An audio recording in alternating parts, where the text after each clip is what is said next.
based on how they're defending you on the other side, or what makes you decide to focus more on offense versus facilitating as much as you normally do? It's playoff time.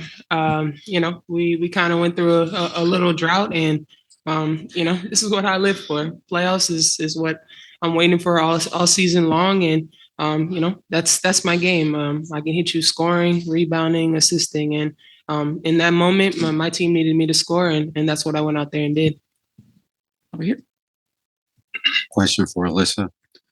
Usually we're used to seeing Dijonai lock up and put the straps on, but you had a moment yourself in the third quarter where you locked up and caused a shot clock violation. Could you talk about the defensive effort that you put in on that side of the ball? Yeah, I mean, I've been on the all defensive team multiple times for a reason. And in that moment, I like to mess around with Nay and do her little thing just to have fun. But just a huge moment for us and getting a shot clock violation. And anytime you get anything like that, it just gives your team even more momentum. And, it got our fans going as well. So just a lot of fun out there.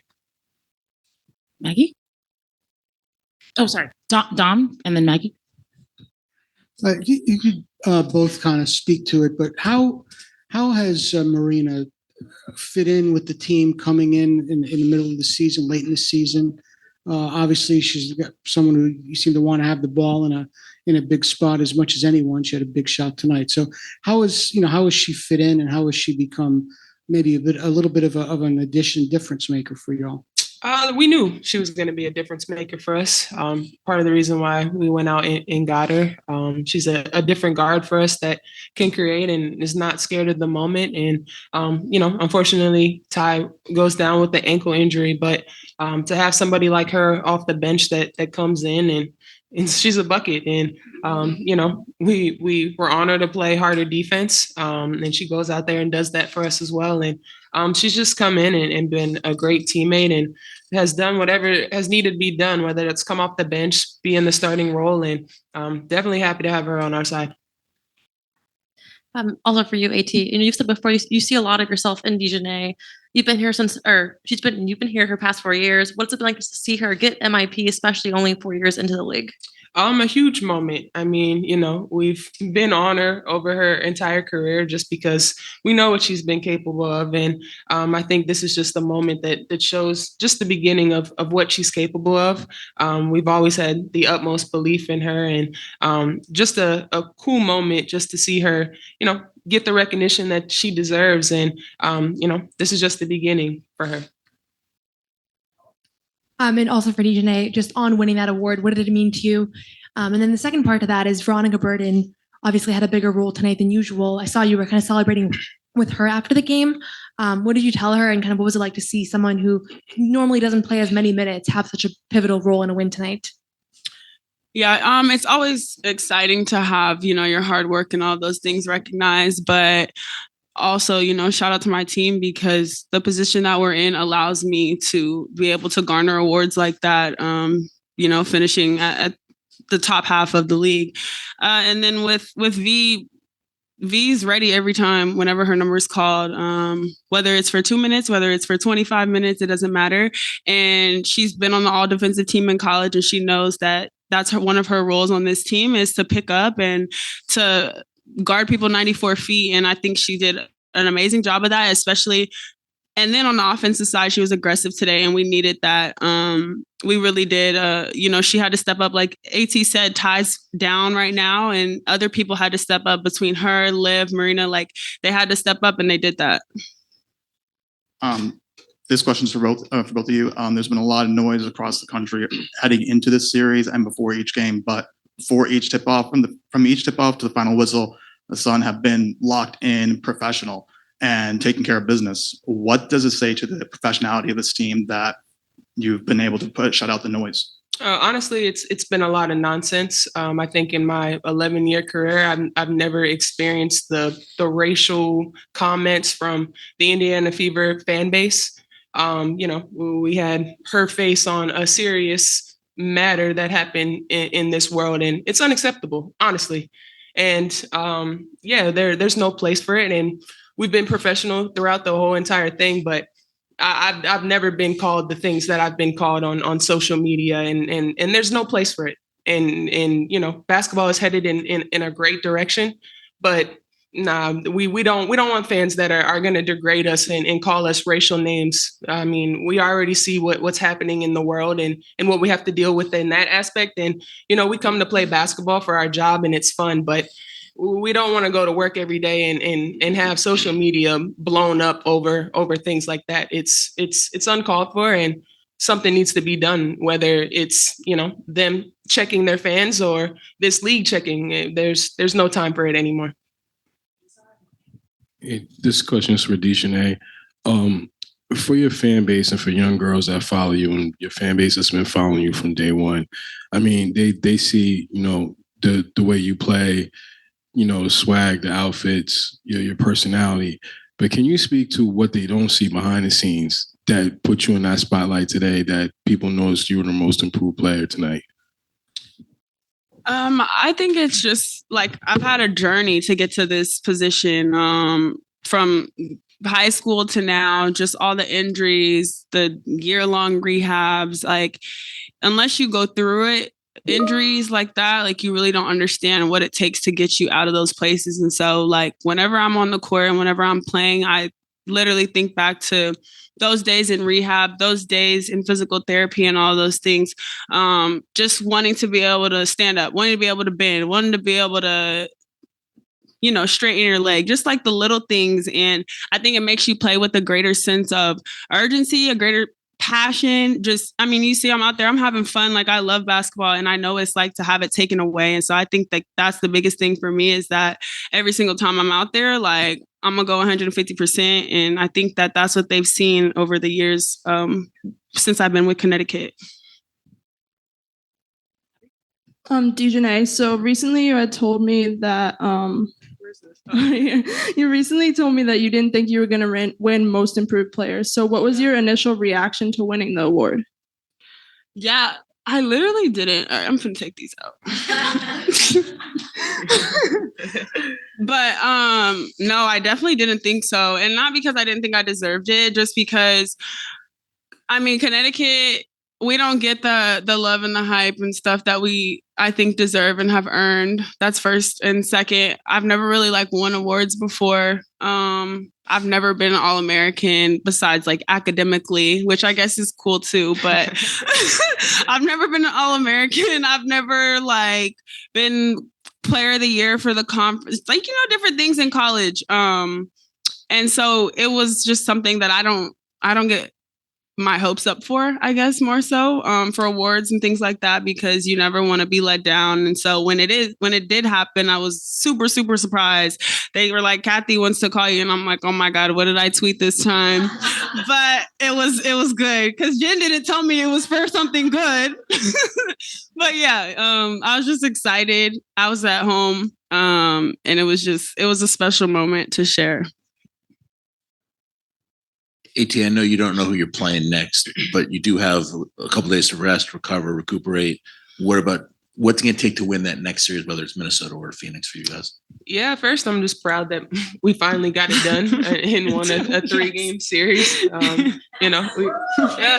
finally locked in and took advantage of home court advantage. But we're ready. I think we're tested tonight, and it wasn't pretty, but that's the nature of playoffs.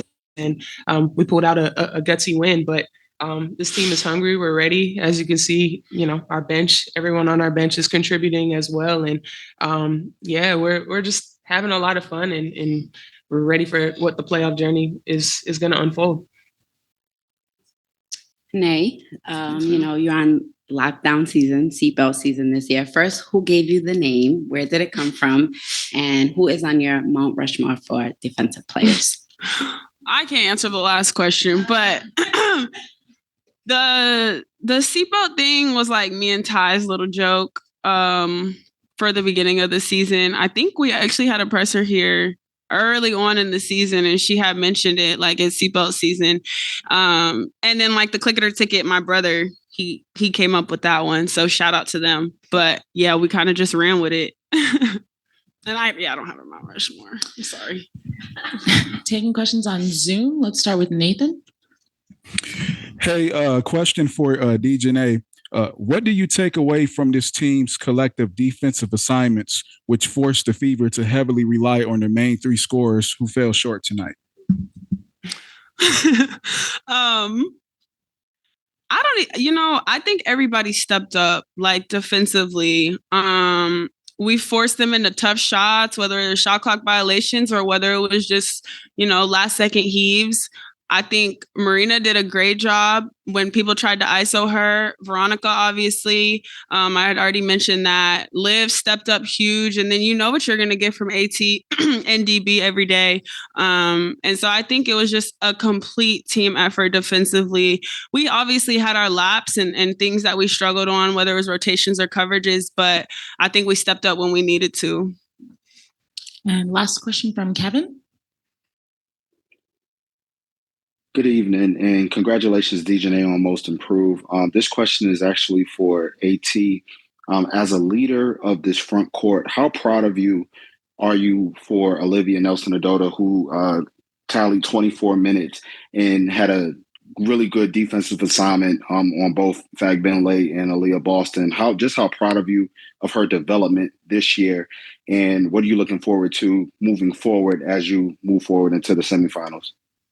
Yeah, I mean, we're super proud of Liv. I mean, she had huge minutes and moments down the stretch, and just credit to her growth. Last year she kind of got thrown into the fire with Bree's injury, and she stuck with it. And we're super hard on her at times, but from the moment she stepped on the court, she was locked in, and that's what it's going to take. And like we told her, we're super proud, and this is just the beginning for Liv, and she's just going to continue to get better and better each and every time she steps onto the floor. I think that's the thing that I'm most proud of, is that we got contributions from everybody that stepped foot on the floor. That everybody that stepped foot on the floor, especially in the fourth quarter, made plays that were critical to us being able to come out with a win. Taking questions in the room, Anthony. Coach, the game in the second half got very physical. Players were falling on the ground and so forth, and it looked like the Fever punched back. What'd you say to your team to get them going? Because there was a number of lapses with layups. What'd you say to your team? I probably can't repeat everything that I said to the team, but basically that we have to be disciplined to our coverages. We can't get lazy. We can't lose our focus. We can't relax. I mean, Indiana's a hell of a team, and they have 5 players on the floor that space the floor really well and can hurt you in a lot of different ways. And we weren't locked in at times, or once our guy got rid of the ball, we relaxed, and you can't do that. You can't do that anytime, but especially in the playoffs. And so just, again, holding them accountable to the standard that we need to play to be able to advance in the postseason. And we responded. We didn't have long lulls and long periods of time where we had breakdowns defensively, or long periods of time outside of the first quarter where we didn't score offensively. So I was proud of our team to be able to respond. You've obviously seen AT do this many times, where she kind of just takes over like this. But was there anything in particular you saw, or a specific moment when you were like, oh, yes, this is this kind of night from her? Yeah, I mean, I think initially just how aggressive she was to the rim. There are times throughout the course of the season where I'm talking to AT about she needs to shoot the ball more and not always look for the pass. I thought she was aggressive to the rim. She was locked in on her finishes. She wanted the ball in her hands.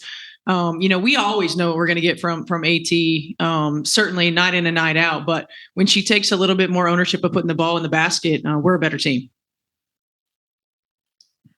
Steph, where are we at? Right here. Oh, hey, sorry. Sorry. Alyssa was asked earlier about the noise around the team and just maintaining the professionalism. Mm-hmm. There's been a lot of commentary around this series, and she talked about racial remarks she's received this year and how she's never experienced that in her 11-year career. And I just wanted to know, Dijonai also posted earlier in her Instagram an email, a really offensive email that someone sent to her, coaching this team and what the players have had to experience. I just wonder if you have any thoughts or comments on what they've had to go through, and also on Alyssa's call for the league to potentially step in and do something about it. Yeah, I think it's, sport is a microcosm of life. and of society. And I think right now, not right now, but we've seen a lot of racism, sexism, homophobia, transphobia throughout the course of our country.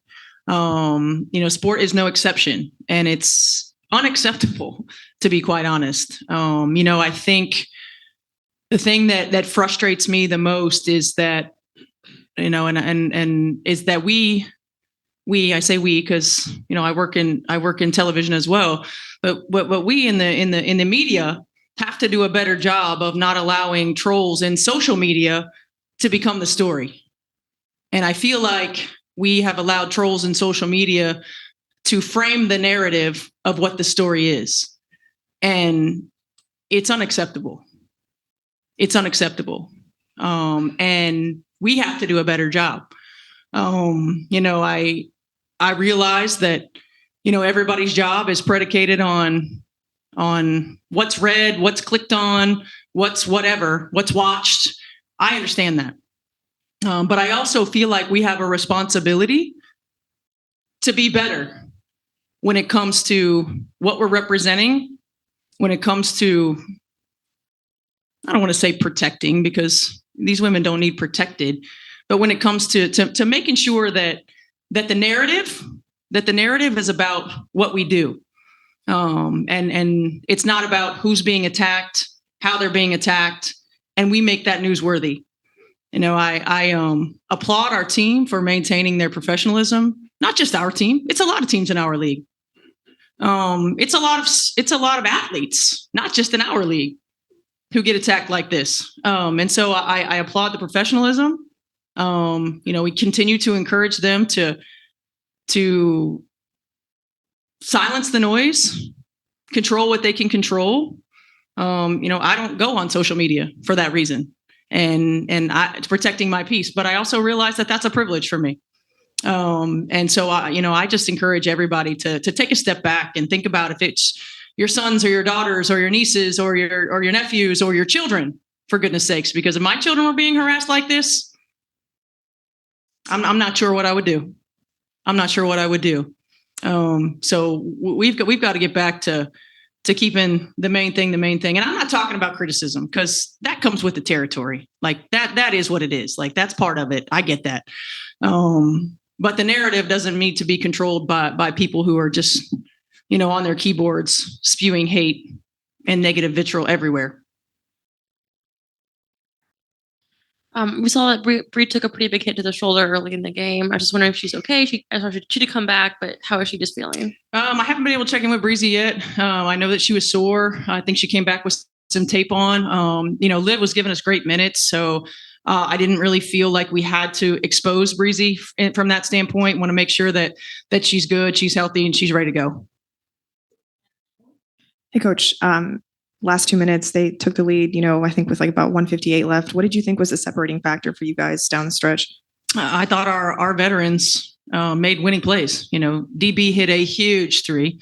She had struggled from the floor. She hit a big three. Marina hit a big three. I thought AT's decision-making and facilitating was outstanding, on point. We just did a good job, I felt like, of answering and making shots and getting stops. Steph, so sorry. I just totally lost my train of thought. Yeah, I'm so sorry. I don't know. I totally lost it. Yeah, go ahead. It happens to me all the time. 1 second. I call it CRS.